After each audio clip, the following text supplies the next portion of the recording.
the trajectory of this conversation about our energy future. It is time we reset American energy policy, and when it comes to this policy, we need to unleash American energy leadership, not have a game of whack-a-mole. America is good at producing oil and natural gas, but it's not just because we have more of it than any other country in the world. In ranking countries that have the most reserves, the United States ranks about 10th, but we rank number 1 in production around the globe. Contrast this with Venezuela, who ranks number 1 in reserves, but according to a recent analysis, doesn't even break the top 20 in production. I think there are 3 basic combined reasons that the United States ranks number 1 in production while we're only 10th in reserves: population, resources, and policy. Population, resources, and policy. If we want to give consumers the relief that they are demanding around our nation today from the prices that they're paying, that means we need more production. We need policy that expedite pipelines, not that delays them, if we're going to have the production that the world needs today. We do not need to revoke drilling and opportunities in Alaska. We need to reinstate them. We must have consistent plans for both onshore and offshore federal lands, not cancel them. And when it comes to permitting, they need to be streamlined, not strung out. Investment in oil and gas infrastructure must be supported rather than shamed. If we want affordable energy prices that are also reliable, our country needs to treat oil and natural gas like an asset, not a liability. When I think of American energy, I like to talk about what I call the 4 Ps of oil and gas: production, pipelines, processing, and ports.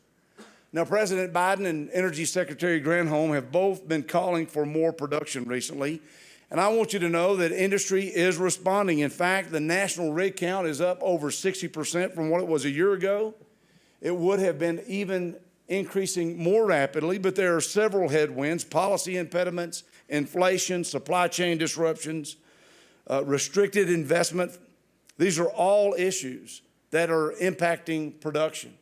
The second P is pipelines.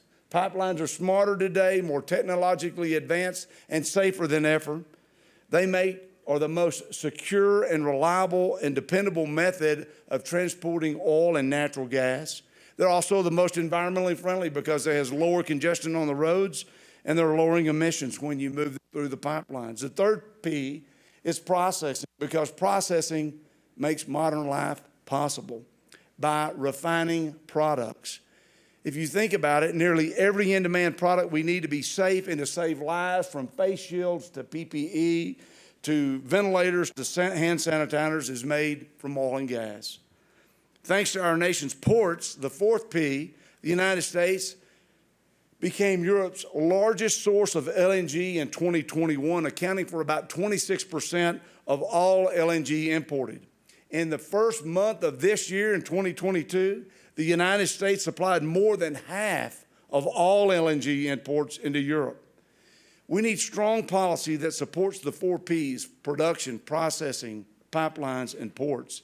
And if we do, consumers will have access to available energy, cleaner energy, reliable energy, and energy security.